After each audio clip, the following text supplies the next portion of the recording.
Hello, everyone. Welcome to the Sadboy Sessions episode 1. My name is Paul, and joining me today is Mr. Indubio Gill. What's up? What up, what up? So Indi and I have discussed the idea of starting a podcast for months now, but in light of the recent events that have happened, we decided that this might be a good time to start, as there are a lot of important discussion points that I think need to be made and started, and thankfully a lot of them have been started. And yeah, hopefully we're able to expand on that in a hopeful way, or in a positive way. So our discussion will revolve around the Black Lives Matter movement, the recent protests in response to the death of George Floyd and countless other Black Americans that have died at the hands of police brutality, and the role of effective allyship. We will also be touching upon some of our own experiences with racism and colorism within our own communities. And hopefully you can relate, and hopefully some of this information may be helpful to you in some way, shape, or form, and we can really get that discussion going. So before we start, we want to put out a disclaimer. Indi and I, our thoughts, our words, and our opinions shared in this podcast are solely our own. They do not reflect the views of our friends, our family, our employers, or any organizations associated with us. We just want to make sure that's clear. And lastly, just so there's absolutely no confusion from this point moving forward, we want to be very clear that we believe that all lives should matter, but in order for that to happen, Black lives must matter. No exceptions, and hopefully whatever else we have to say is aligned with that message. So thank you. I hope you enjoy the rest of our podcast, and Indi, take it away. All right. So I personally just wanted to start with a quick history of the Black Lives Matter movement, and I guess just how I've perceived it from how I've grown up. The first time I recognized on TV that a Black person had been killed and someone white was at the other end of it and they were going free was the case of Trayvon Martin. I remember I was in really early high school, and that was the first real moment that there was a divide noted for me at that moment. So the Black Lives Matter movement actually started in response to Mike Brown in Ferguson back in 2014. They have grown so much since 2014. They actually assisted in ending Angela Corey's career. She was the state attorney who let George Zimmerman off, if I remember correctly. So, understanding how much they've done for Black lives since they have started is so important, and understanding what their goal is. And it's, I think, something that's really become up for debate in the last couple days. It's really important in understanding what all of these protests are about. Yeah, absolutely. You want to continue? Let's see. We have an outline, by the way. Yeah. trying to get through the first one. Hopefully, this will get pretty smoother. smoothly. This will get smoother as we go on. That's the other thing I wanted to talk about: the history of police as well. Another big thing that's happening right now is everybody, especially in the last couple days, has started talking about defunding the police, and a lot of things have come up in terms of police history. So the first recorded paid police force was actually formed back in 1838 in Boston, and it was used in order to replace a system that was originally businesses hiring their own protection for their goods transportation. It was basically them coming together and saying, it'll be easier if this is publicly funded. So they publicly funded the first police force. In the South at the same time, you've also got a rise in police forces that are formed in order to enforce slavery laws. You have slave patrols that are forming up and then being formalized. And then after the abolition movement, you have sheriffs in the South that are really just there to enforce segregation. They can no longer function as slave patrols, but they still have a clear designation in society in terms of what they're supposed to be doing. That is a big reason why law enforcement in the South up through today is so connected to white supremacist groups like the KKK. And a big thing right now that we're talking about, especially seeing how they're reacting to protests, is we want to move from a reactive to a proactive police force. I don't fully understand this concept, so I'm going to try and give the gist of it, of what I understand, and if anybody would like to correct me, by all means do so. From what I can understand, a reactive police force is one that reacts to a situation that presents itself. Let's say there is, a public shooting at a mall. They're going to react to that situation. They're going there. Proactive situations are where you're looking specifically for something that might come up. That's where we end up in situations where we have stop and frisk, or just pulling people over on the street because of what they look like as a driver. So that's basically what we're going towards, and that's what we have to understand when we're looking at the police today, is really what it's founded on.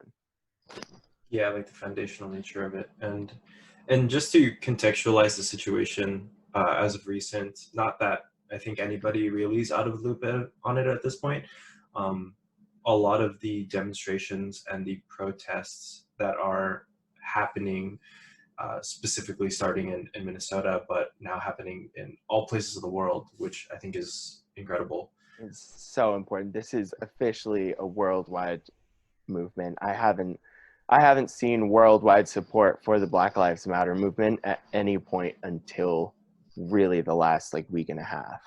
Yeah, and I really don't think that I'm trying to think of the last time there was a general global movement about anything. I mean, specifically in relation to the civil rights of one group of people, but for anything, right? Like, I think the world at this point has been so far divided, not only within the states, but also just globally, right? Yeah, all of our struggles as countries, in whatever we're focused on, everyone's kind of focused on whatever they're doing. I haven't seen a single movement go global since, I don't know, what was it? Find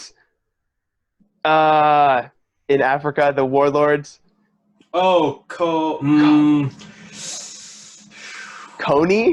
Coney, it was like Coney 20 something, 2012. It's like that. Something like that. That was like the last time I remember seeing everyone around the world doing Paint one the night. thing. Paint the night. My goodness. But yeah, not to get too off topic, but yeah, I think it's very important that the movements are happening right now, and they are in reaction to the tragic passing. I don't want to use passing. I want to use death. The tragic death of George Floyd at the hands of police force that were using unnecessary force when detaining him, despite ample warnings. Yeah, ample warnings. Requests and those kind of things. I don't want to get too into that because it's tough. But for anyone that hasn't seen the video, or at least seen, not a transcript, but I think I saw one of the protesters hold up a poster with the sign, and I feel like if you read it, that's all you need to know. Yeah. Context aside, no, not even context aside. Within the context of what happened, it's super tragic, and and I understand the upset, and not only George Floyd, but this happens to so many Black Americans, and so many. It's just ridiculous at this point, and not that at any point it was okay, but you know what I mean? I think that people have had enough, and I think that people are finally showing out, and just in ways that I think nobody could have imagined, but yeah, it's so powerful, and we've already seen how that's helped. And I think it's really good that people are continuing to educate themselves, us included.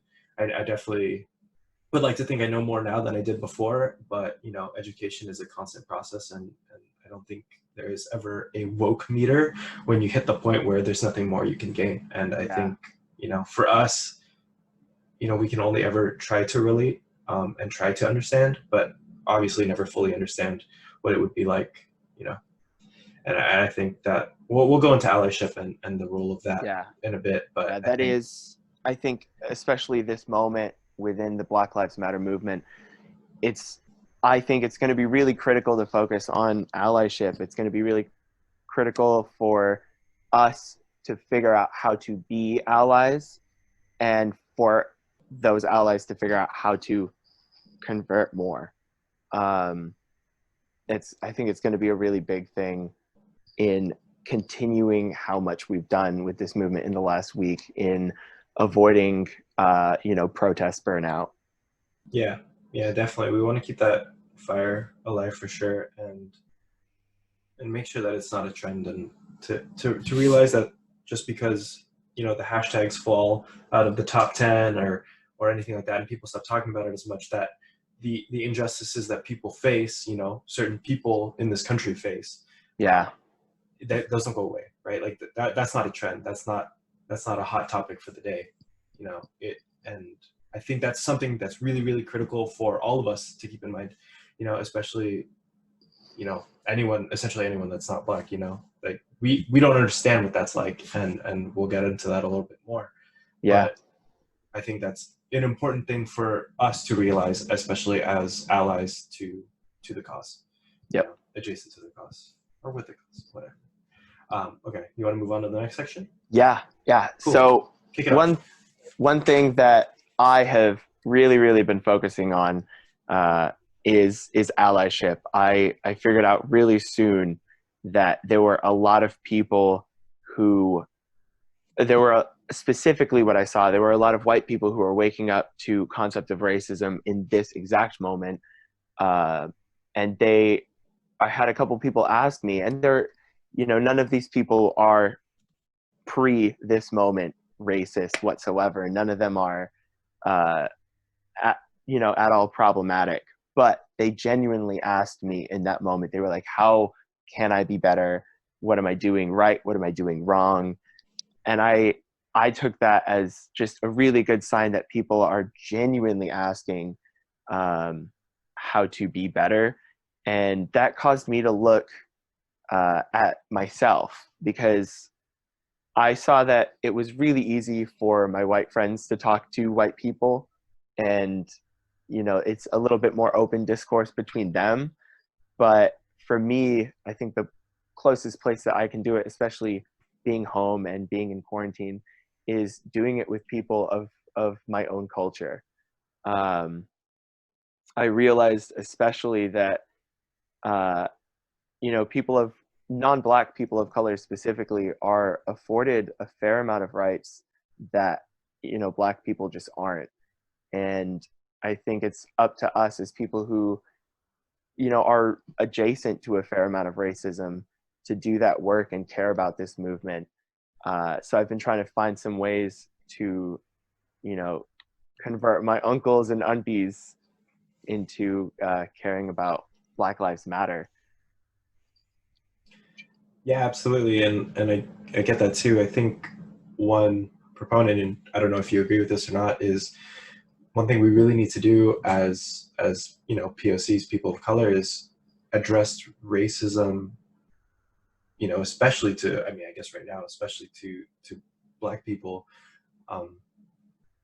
racism from our communities to theirs, Yes. and I think that's very prevalent, even in the way like news is discussed, with what is being put out and the media and our reactions to it as a cultural community, and I think that's it's really important for us, especially if we're going to be allies and active allies to the Black Lives Matter movement, is to address that within our family. Essentially is what it is if they have a conception of what's going on, or they have a perspective on it that may or may not be racist. I know there's not really a gray area to racism, but lightly problematic. I don't know. Yeah, lightly problematic. But I think it's important that we address that, and we are willing to have the discussion with them, as far as why that may be an incorrect thought, where that issue or where that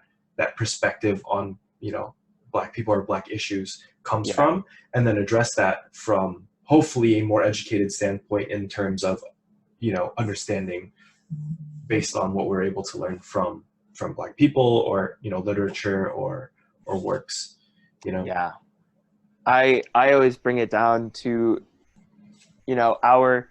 our cultures back home. We all come, if you're from an Asian community, you all come from some form of civil unrest in our communities back home. For me, I've always held on, quite tightly to my Sikh heritage, and that comes from a history of standing up for oppressed peoples or being oppressed. Um, so for me, when I see other Sikhs or other Indians not standing up for this cause really as loudly as they can, I see a fair amount of them do, which is fantastic. I grew up with a fair amount of Sikhs in my community that are very productive in terms of addressing these issues, which is super dope. But it's terrible to see that there are a fair amount who aren't. There's a fair amount who still allow colorism to really, infiltrate the way that we think. And, we come from places of injustice. So there's really no excuse for those to still be around in our communities.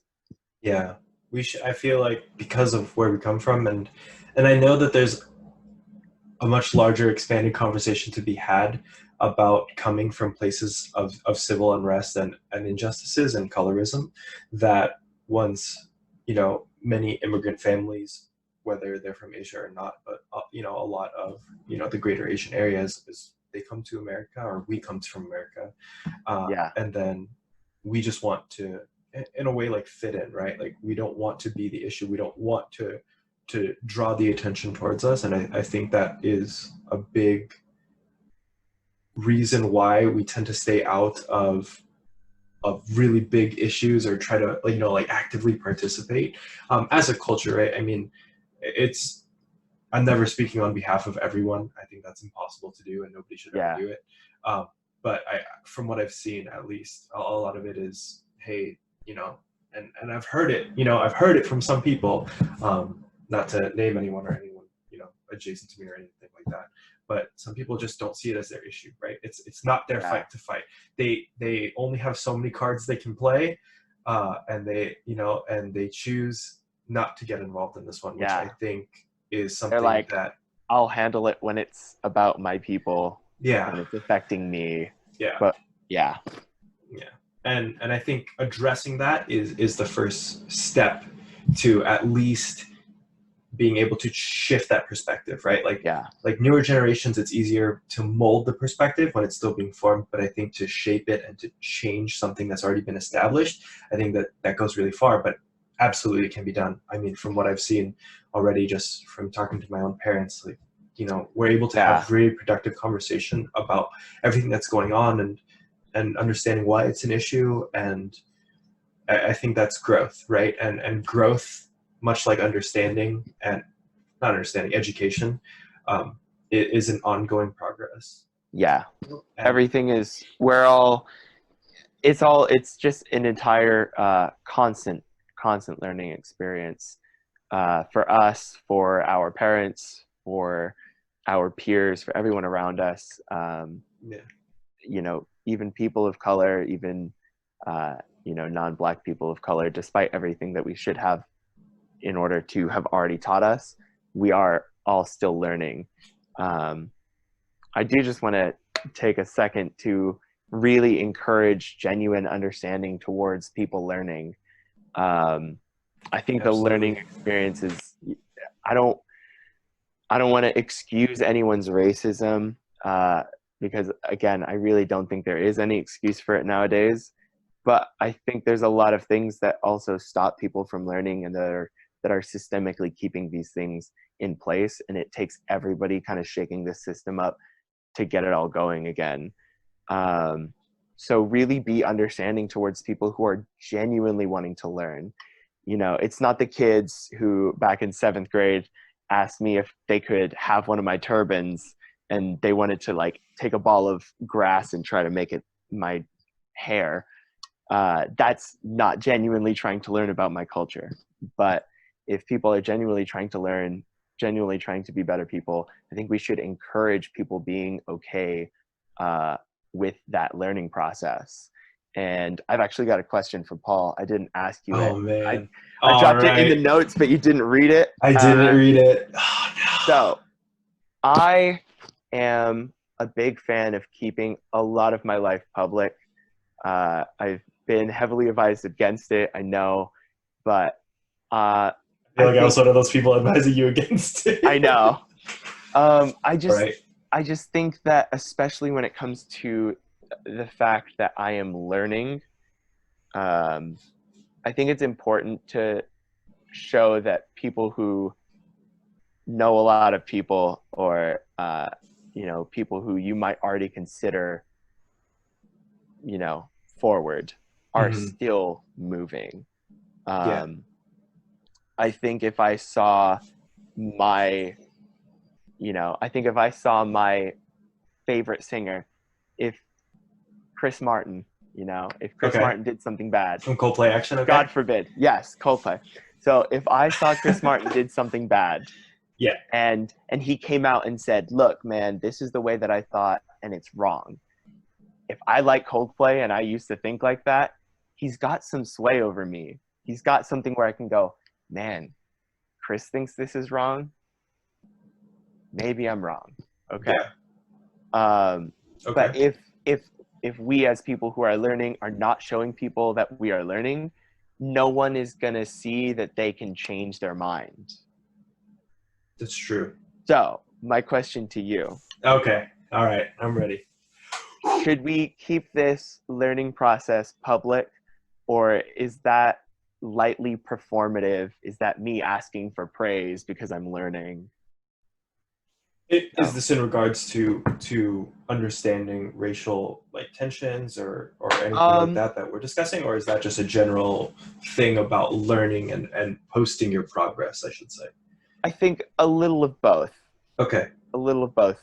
Obviously, since we're talking about a racial subject, we can gear it more towards that for your answer. Yeah. Actually, so I'm glad you brought this up, because I feel like we're on opposite ends of the spectrum. I've been trying to educate myself, but more so in the background, and I haven't been actively posting about it. Whereas I have many, many, many friends right now, especially on Instagram, I think is probably where I've seen the most, is people posting to their stories, different posts, different links to sites of information, articles, places to donate, all those things. Black-owned businesses, that kind of thing. And I would consider those all growth, right? And to say one is performative, or one person is doing it performatively versus somebody who's not, I think ultimately is only decided by the person who's posting it. You know what I mean? Just I feel like anything you do, if you're posting it for clout, you're posting it for clout. If you're posting it for an alternative reason and other people think it's for clout, then that's on them. You know what I mean? And I think at the end of the day, for me to make a judgment on what is performative or not, it's kind of cynical to me and seemingly unnecessary. For me personally, it doesn't affect my life if you are doing it performatively or not. The most I can do is take what those resources can give me. And that's the way I see it, because I'm seeing a lot of people, yourself included, post resources, quotes, anything like that, right? And if people don't like it, they can mute you, they can unfollow you, or anything like that. Social media, it's not that hard, right? Hit the button. Just leave. Yeah, just leave, right? Don't open it, right? You already know what it's going to be. Don't open it. But for me, as somebody who's learning, and for other people that are learning, and kind of what you said about growth and understanding and education being a constant process, I think as you are finding things that are profound, that move you, that you find are valuable pieces of information, I think you sharing that just offers a resource to other people that can feel the same way about it, And for that reason, I say post your heart out, man. All right. I say post your heart out. I think on the flip side, you don't have to, right? Like you shouldn't feel obligated to post, to like Yes. wake people up or anything like that. I mean, if that's your imperative or that's your prerogative, then go for it. But Yeah. I know for me, I thrive and I love on people posting all that stuff in my feed, because then I can find cool little tidbits of knowledge that I didn't know, and then I'm expanding my knowledge thanks to somebody being proactive and posting their progress Yeah. as well. So I agree with that, absolutely. And of course, like, celebrity influence is huge. If somebody posted, I'm not going to name drop, but if a certain celebrity was like posting stuff about it, I'm not saying I would take a look at it twice, but I think there's an inherent bias there, because you've already grown an attachment to that person. Yeah. So you almost want to align your perspectives with theirs, which is, can be good, could be bad, but I think it's up to your decision at the end of the day. Yeah. Right on, man. Okay. Love it, man. So thank you. I'm actually really glad you asked me that. That was really good. I wasn't expecting it. 100% genuine, folks. 100% genuine. Yep. As you can tell by my shock when you asked me. Okay. You were like, oh. All right. So to 180 this, I think it's really powerful. So I never believed that anecdotes are a reflection of, a general experience. What has happened to you could have happened to others, but it's, I think, irresponsible to assume that they did. Yeah. So okay, this is not a surprise, but I would like to ask you if you'd like to share some of your personal experiences with like microaggression, micro-racism. I won't say where we're from. People that know where we're from, they know. But let's just say we come from a town that, may or may not be known for racism and stuff, but I love living here personally. But I will say that is my privilege to enjoy. Yeah. So I'll just leave it at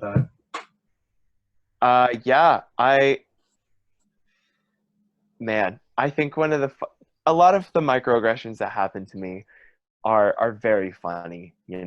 I grew up traveling to England a lot to visit my mom's side of the family, and in doing so, that means that I was in the airport a lot after 9/11, like once a year for a fair amount of time, and then once every other year. Now I don't travel as much, but it's always a funny joke when we were traveling high school. So I'm very used to microaggressions. I do want to share one of the funniest ones I've had. We were singing for a group of older ladies in I don't think it was it wasn't jazz choir. It was just a group of Christmas carolers. We were singing for a group of older women. And when we finished, one of them came up to one of the people that was in our group and said, "It's such a nice thing that you guys have put together. It keeps people out of getting into other stuff, like that gentleman over there." And obviously it wasn't quite that, it wasn't quite that phrased that way, but it was them looking at me saying like, it's so good that he's not getting into other things.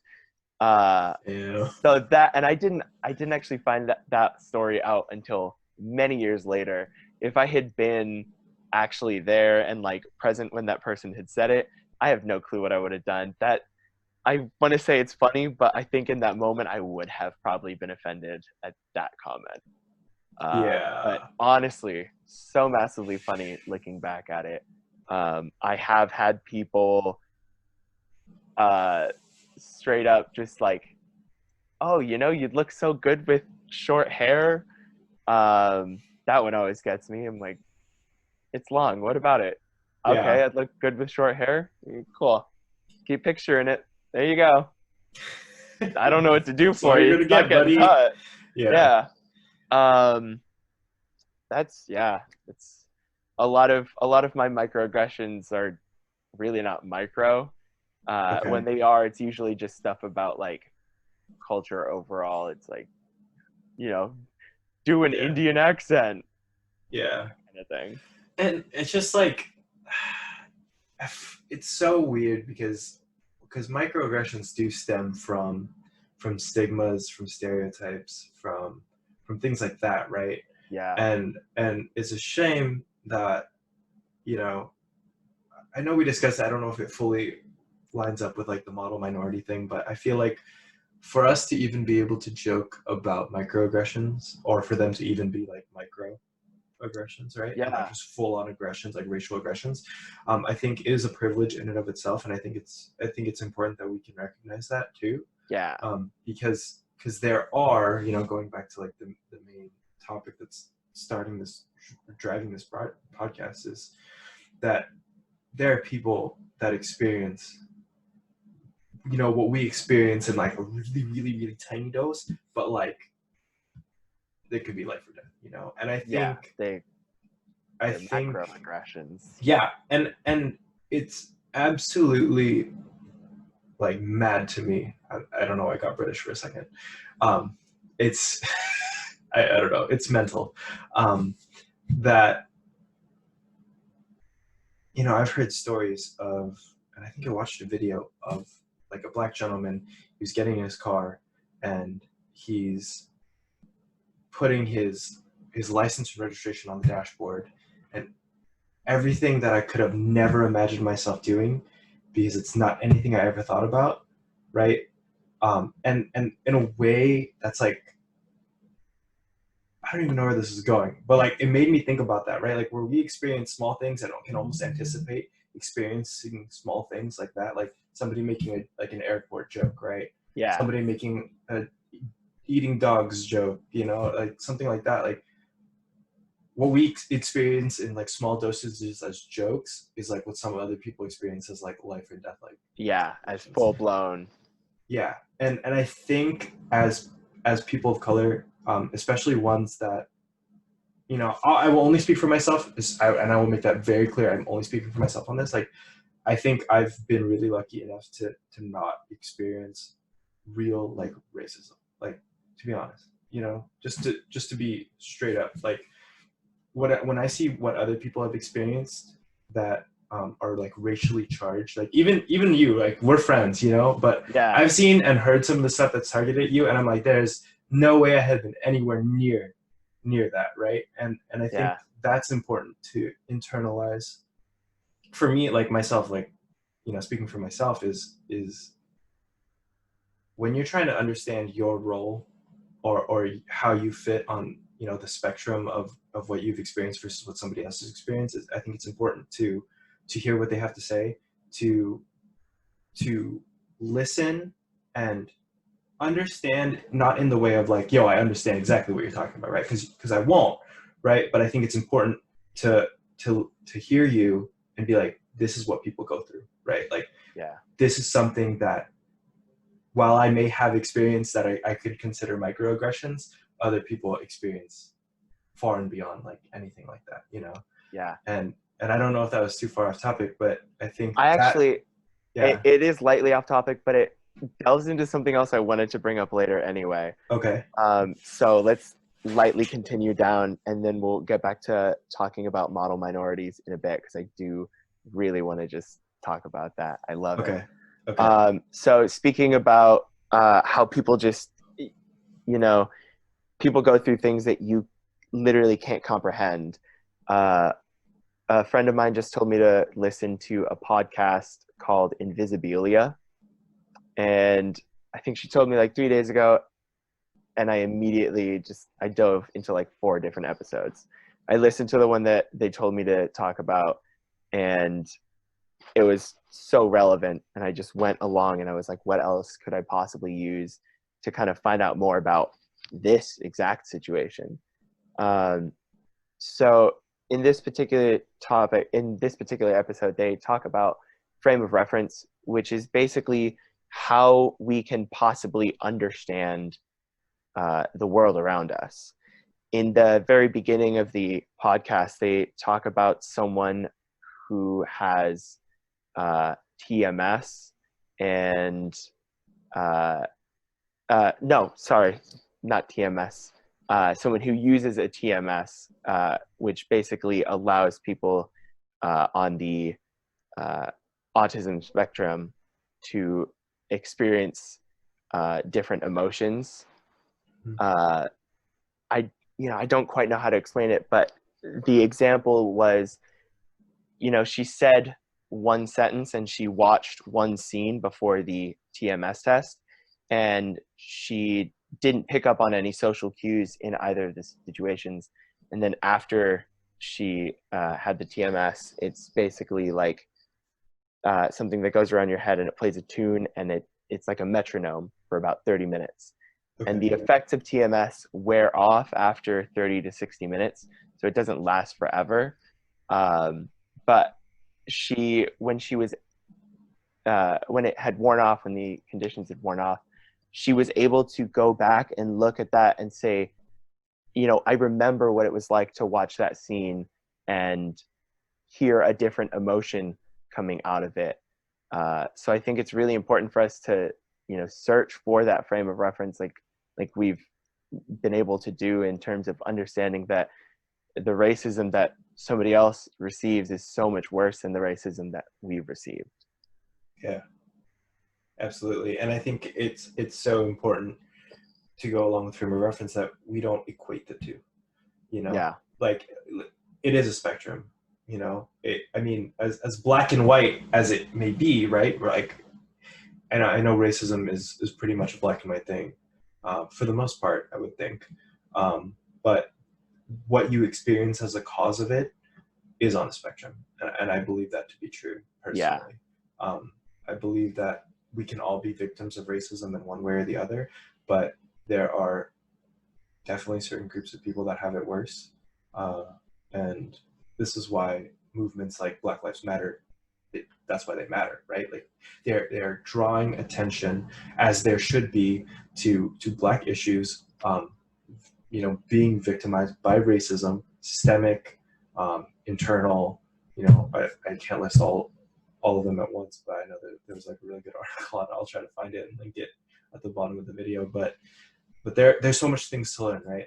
There's so many ways that we can grow our knowledge, and ask questions and have discussion, because I'm sure we'll get into this when it comes to allyship, which I think we should start to get to soon. Is growing, and by communicating, right? By asking questions. And I think it goes both ways. To learn, you have to be open-minded and ask questions, or be willing to be taught, even if it's not you asking the question. If somebody's going to put a resource out there and you are interested in learning and bettering yourself, then you should go seek out those resources. If you are somebody in a position that can educate others, I feel like, as long as you're not receiving, questions rhetorically, that we should be educating people of our own choosing. If people have a question about needing to understand something, right, I think it's our responsibility to do that, right? Because we have information that they are seeking. How can we expect them to be better if we're not willing to give them information that we already have?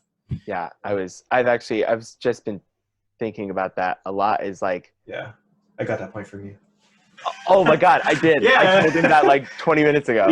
Oh no, goodness. I think there is like some level of accountability. I understand, especially when it comes to Black people, where you come from, and when you say, like, this is no longer me needing to teach you. I understand that frustration. And by all means, if I have the information, I'll share it. And I definitely think a lot of the onus of learning has to be put on them. But as somebody who knows the information, I feel like I'm not playing my part well if somebody asks me a question and it's genuine. I feel like I should be willing to take the time to at least divulge that information. Maybe that's because I come from something that has, lesser resources out there. If a person comes to me and is like, what's on your head? If I tell them to go look up Sikhi, I don't necessarily know what they'll find. So I think I can give them a better explanation and kind of wade them into this learning experience a little better than just having them thrown into the internet. Yeah. And personally, not to get too far off topic with this one, Indy has taught me about, Sikhism, and I've asked questions in his home, about certain paintings or certain drawings or certain objects that I notice are religiously relevant, but I don't know, right? And of Yeah. course I could feel embarrassed and not want to ask you in hopes of not seeming like foolish or Yeah. uneducated. And I could go home and look them up myself and then come to you and be like, oh, I know what those bracelets are. But I could just ask you, Yeah. right? I could, and I did. And you told me like the purpose of the metal bracelets. You told me about like some of the paintings in your home and like what they mean. And then I was able to Yeah. get into an in-depth like discussion. And I think discussion is so critical at a time like this, especially with everything going on. Yeah, and I think it's important to keep the discussion going because that's the way we'll learn. If we're misstating something, right? If we're misunderstanding a concept, then I would like somebody to educate me. Hopefully everyone's doing it in like a polite way, and in a respectful way, right? Ask questions respectfully, answer questions respectfully, Yeah. But this is how we progress, right? We progress by everyone getting better. By everyone being educated on issues that they did not understand. And I think that's part of growing, and I think that's part of bettering yourself as an individual on topics you don't understand. Yeah. Yeah. All right. I think we should have put model minority before learning experience. Probably. But I do just want to touch back on that super fast. All right. For my Asian Americans listening to this, I think this is quite possibly one of the most important things you could take back to, give to your parents in terms of historic information regarding us. Model minorities are basically just a way of forcing Asian Americans to be more docile, essentially. The model minority look makes us go, let's just be quiet. Let's just, sneak in, get nice high paying jobs. And we only got that way for white people to then turn around and look at people of color and look at Black people and go, why aren't you like them? I think there was a big, big privilege afforded to us in terms of, how we got here. First of all, we literally rode on the backs of the civil rights movement. We got here in the mid 60s, early 70s, and we really only came because of the Civil Rights Act and the Immigration Act.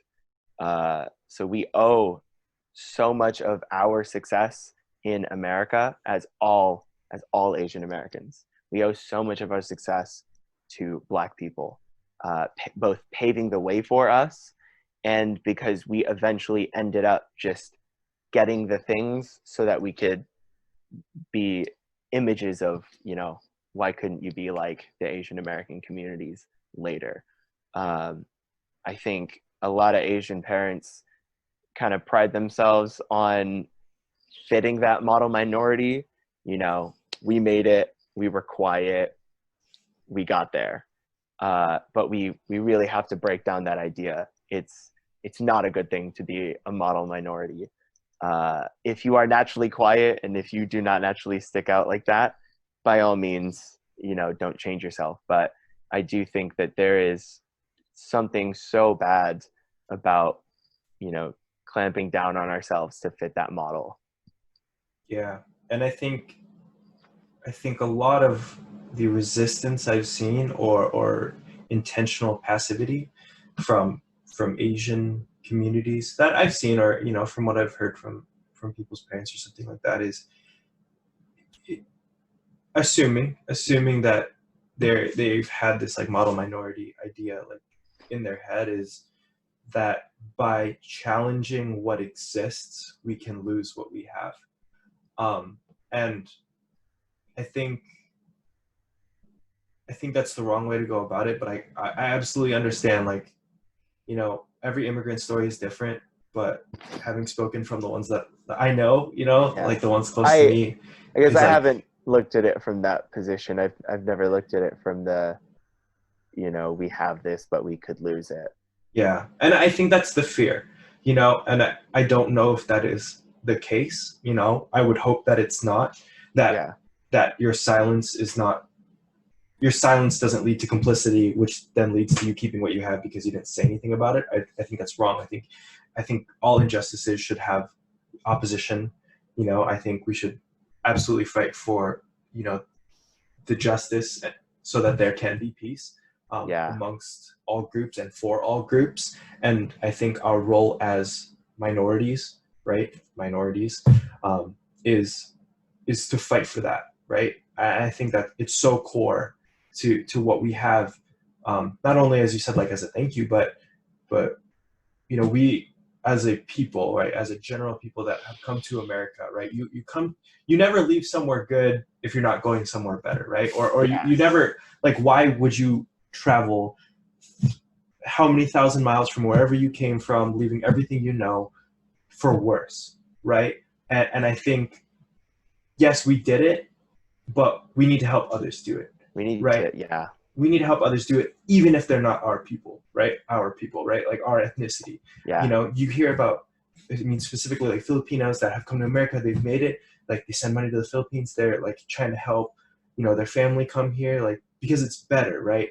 Not that there's anything wrong with the Philippines, but you're more opportunity, there's more security, you know, there's a lot, right? And I think those opportunities that we're fighting for other Filipinos to have are the Yes. same opportunities that we can fight for Black people to have, for Latino Here. people to have, right? Like we should keep that, like keep that energy, you know? Keep that energy. Keep that Yes. energy, you know, because like that's so key, right? Like obviously, you know, we have racial ties, we have ethnic ties, you know, that kind of thing. But at the end of the day, if we're not, right, if we're not all on the par, then I hate to say it, like, right, all lives don't matter, right? Yeah. Because we're not putting that energy into making sure all lives matter, right? So until that happens, until we lift up, you know, our brothers and sisters of other communities, so that we can all be the minority, right, or just equals, right, not a Yeah. model minority. Like, yeah, I get it, you know, like, you know, maybe in the perspective of current day America, like Asians may be considered like model minorities, you know, because we do everything by the book and, you know, happen to do pretty well. But like Yeah. that doesn't mean that the others can't, you know, maybe they're just not afforded the opportunities to. And for a fact, I know that they're not afforded the opportunities to, you know, that's a whole nother conversation that will like unleash a whole can of worms. But the Yeah. whole point of systemic injustice is that the system is It's the not built for entire equal system. opportunity for everybody to succeed, right? Yeah. You know, and being an Asian American,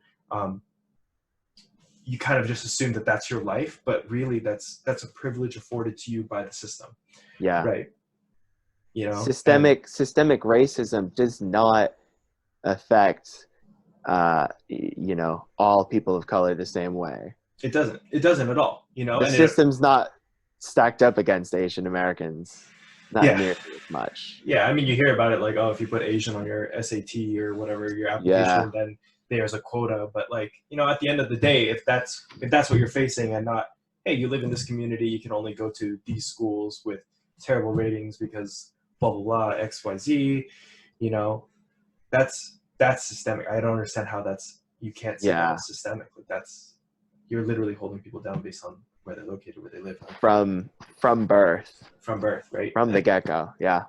And everything's just stacked deck. Okay, so we have hit. So Indy and I were aiming towards 45 minutes. Did we hit 45 just now? We've hit like 48, but yeah, I Oh know. no. Okay. You love talking to me, but I think we should just kind of go on to the role of allyship. I think at this point we talk about Absolutely. allyship, and then we'll close it out. And hopefully this was productive. I don't know. I feel like it has been. I mean, I've enjoyed talking to you. Yeah. It's we've been talking about this issue for about 4 days, and even just in this last 48 minutes, I've picked out new things to like hold on to and new things to look into. Yeah, and I think the thing is here is we're not presenting anything that we say as a closed thought idea, right? These are not our final decisions, like this is the way the world is, or this is our final perspective. Like Indy and I are both really open to growth, and this is something that we've discussed, and And like we've been saying throughout this entire podcast, is education is a constant process. Yeah. And, you know, we'll mention it at the end, but if you'd like to participate in the discussion and ask questions or challenge any of the things that we've said, like I'd hope that at this point it's very clear that we're both really open to having conversation. Yeah. You know, if there's anything that you feel like you need to be educated on, or something that you found interesting in this podcast that you would like to talk more about, please reach out. Please do so. And then if there's anything that you'd like to share, maybe you disagree, or maybe you're coming from a perspective that is, you know, more well-rounded or more experienced than ours, then please do so as well. We just ask that you keep it polite and respectful, as we have hoped that we have kept it polite and respectful. But like I said, we can't grow assuming that we know everything, you know, and we clearly don't. As you can see, we're learning as we go, as we talk. And there's a million different facets to this conversation that need to be had. So we'll link our socials in the bottom. Please feel free, you know, slide a DM, send a DM. Let's get this going. Let's start talking. And like I said, all we ask is we keep it respectful, and, you know, and hopefully it's better for everyone. You know, it can only be better for everyone. We'd hope that we can help bring light into these specific issues of, you know, specifically in regards to Black Lives Matter and the movement, but also, you know, maybe racism, colorism within our own communities. If you haven't told yet, I'm Filipino. Hello. I don't know what he was implying with that. No. My mind doesn't see color, I guess. But I am Indian. Yeah. I'm Punjabi. Yeah, we'd love to have conversations about that, and we feel like it's very important, and there's a million things to talk about. So with that in mind, before we hit 1 hour, let's talk about the role of allyship. We will share our perspectives as the role of allyship as people of color, I guess specifically as people of color in the Asian community. But of course, this applies to all people. Everywhere. If you're white and you want to be a better ally, you can also take these things to heart. Yeah. Come through to the party, man. Absolutely. We're all here. We're all here. I do just want to start it with a quote that Paul picked out, because I don't think there's a better way to start this than that. A shout out to Steven Jackson. I love basketball. I'm Filipino. It's one of our. It's coming back. It's coming back. All right, go for it.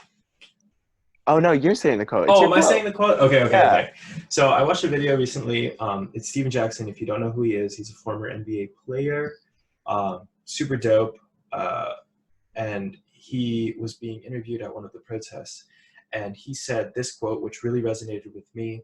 And he said, "If you love me, but you're not by my side, then your love doesn't mean shit." Before this, to give it context, he was saying how he loves his white brothers. He loves brothers of all races, you know, and he loves them. And then if they got love for him, then that's great.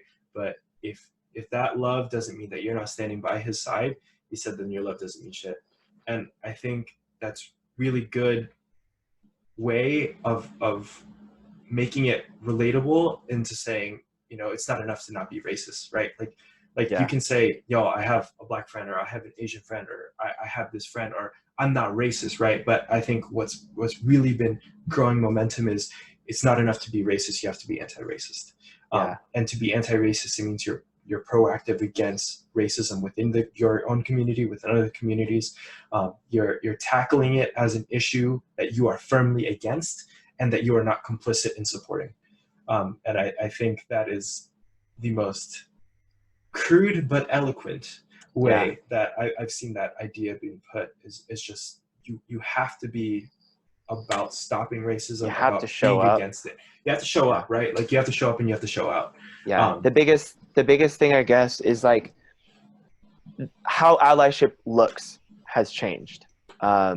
Because at no point for, I'd say, like the last 8 years would I ever say I've not been an ally of Black Lives. At no point. However, stark difference between what I considered showing up and how I showed up versus how I am right now. And I think the biggest thing that we are understanding, and that I guess some people aren't understanding, is that it is like you said, it's not enough to be not racist. Unless you are actively combating racism, you are complicit. If you are not actively stopping it, you are letting it happen. And I know it frustrates some people, especially white people, when we call you racist. But what you have to understand is that we're no longer delineating complicit or active. If you're helping it, you just are it. That's why we say, if you voted for Donald Trump, you're racist. You know, you're complicit in the things that are coming out. That's why if you're, oh no, I started to give a second example and I don't have a second example backed up. Tragedy. But that's basically it. You know, Yeah. if you're allowing it to happen, we are just going to call you racist, because that's what it is. It's not enough to let it happen anymore. Yeah. Yeah. And that's really how allyship has changed. Yeah. You have to be authentic and you have to be active. Yeah. And I think a big part of that, and trying to tie it back to the beginning, is that by being an ally, right? At least in today's day and age, as it's changed throughout time, right? And as it's grown and to be more specific and more proactive over time, is that to be an ally, you're actively combating the issues by donating, by showing up to protests, by supporting the cause.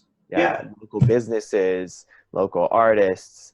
You really have to do more than post a hashtag.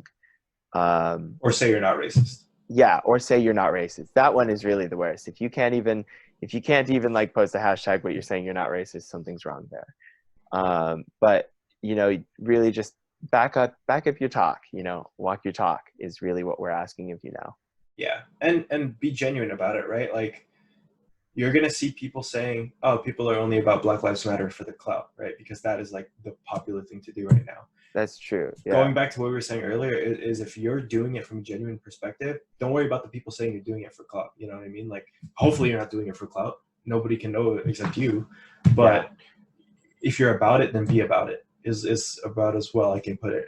If you're about the cause and you're about the action, then show up. Then show up and do your part in whatever way possible. I know people that are not in the position to protest right now. Hell, COVID-19 is a thing. Like, people are still scared of getting sick, and that is fine. Like, that is okay. Like, some people don't want to get their parents sick. I'm one of those people. You know what I mean? And I'm just trying to take extra precaution. I don't even go outside of my house to, like, walk, but I mean, that might be because I'm lazy. But you know what I'm saying? Like, we understand, like, there are ways to show up and show out without necessarily doing the protest or posting how much you donate. Like, anything that you do within the context of you doing it from a genuine perspective is enough. You know what I mean? And that's part of being active. That's part of not just being like, yep, I'm not racist. It's not like a quota of posts that you have to make. Like, I did my, I brought my awareness to it once a day. Yeah, I did my 2 retweets today. Yeah. I'm not racist. Like, you know what I mean? Like, it should come from the heart, right? Because at the end of the day, like, your racism or your lack thereof is like a mind heart thing. You know what I'm saying? Like, there are people who, like, terrible people, they say they're racist, but it is the most genuine thing. They actually have these, it's like Alcoholics Anonymous, but you're talking about this. They also talk about it on Invisibilia. We'll try and link all these sources under the video somehow.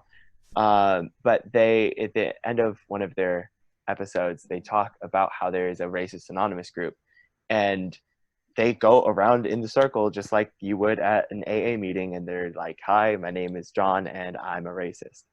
And I've seen such a string of these things where it's people who are noticing racist behaviors in their lives and are having trouble breaking them easily. They're just coming out and saying it, and just that in and of itself is like active allyship, or at least a step in that direction. Yeah. Yeah. you're doing the job of saying like those guys are right and we need to change. Yeah. But I mean, from the outside perspective, you're like, but you just totally outed yourself as a racist. Like, what are you doing? But yes, if you think that, you're right. You're right. But at the Yes. same time, like going back to what Indy was saying, is we have to allow room for growth. I think is the key component, and that should be the case with your parents too. Like, you should allow for growth, because I think it's so hard to expect people to change overnight if that's not what's already in their heart. Like we Yeah. said, like to really be about it, like you have to believe it. And I think to believe something truly, you have to like live it, you have to understand it, you have to educate yourself more on it, and then you have to genuinely be about it. And your racist anonymous or whatever it is, like I think that's a genuine act, right? Why even go to that kind of group if you're not really about wanting to change? And I think that's a fantastic step in the right direction. And just stuff like that, I think that always goes back to being open-minded. It goes to acknowledging your faults. That goes to understanding that you could be educated more, and that kind of thing. Yeah. And I think that's pretty much it. I see one more note that I do like. It says being a conduit for the message and not the focus. Yes. I We think did talk about that. A big role of allyship, especially basically anybody who is not Black. If you're a non-Black POC, if you're white, the way you should be supporting is to be a conduit for the message, not the focus. You want to wait for these people to tell you what's going on, and then you go and like that's what you're supporting. I think it's basically the equivalent of like mansplaining, if you're not allowing them to be the voice of the situation. Yeah, at the end of the day, I guess to sum it all up before we say our goodbyes is, as the great Stephen Jackson once said, if you love me but you're not by my side, then your love doesn't Mean shit. So make your love mean shit, make your allyship mean shit. Yes. And I think that's as much as we can ask for you from now. And then that's the most we can ask from ourselves, and to just grow and be better. And I think that's what a lot of this is about. Fight against injustices, both systemic, fight against police brutality as it is an injustice, right? Like, I think a lot of these things that are really big issues right now in our community, and let's face it, like the world is our community, right? I think the biggest thing is we have to fight against injustices for all people, because Absolutely. And it's so cool seeing this movement kind of wake that up everywhere. I'm starting to see a lot of my friends in Australia talk about Aboriginal rights and everything that's happening there. I'm seeing so many people start talking more about Native American rights, more about Indigenous rights. And it's really amazing to finally see this worldwide movement. Like we were saying at the start, this is one of the first time that worldwide people have mobilized on such a scale for someone who's being oppressed, and it's great to see. Finally see happening, Yeah, for the first time in like 60 plus years, Yeah. And I think it's one of those moments that will be in history books. I have no doubt. Heck yeah. Take You're taking an world A-push history test? Yeah, there's going to be a DBQ on it. Oh man, there's going to be DBQ. So be a part of history.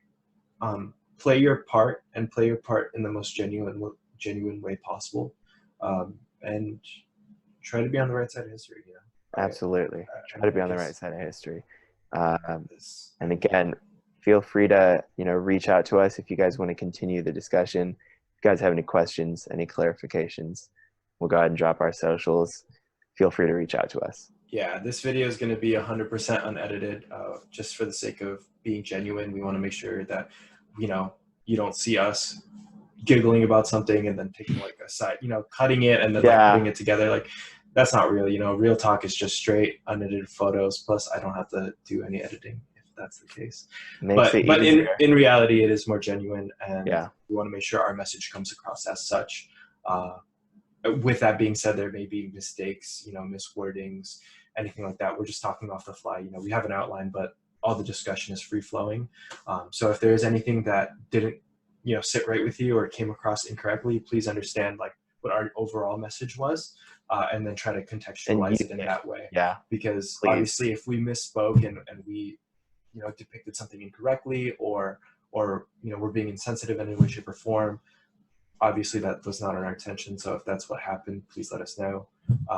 But also, yes, please, I would like to know more and grow my knowledge. So please join the discussion. And I think this is a very important discussion for everyone to be having everywhere. So yes, please absolutely. discuss. All right. So with that being said, thank you for coming and listening. If you made it this far, you made it farther than we ever thought it would go. Truly. Truly. So this was the end of Sadboy Sessions episode 1. Alrighty. We hope you enjoyed, and we hope you are interested in more topics. Go do stuff in the links below, because I always see YouTubers do this. So please do so, and let's talk, because I think that's the best thing we can do right now. Talk and be active. All right. Thanks, everybody. All right. Peace out, everyone.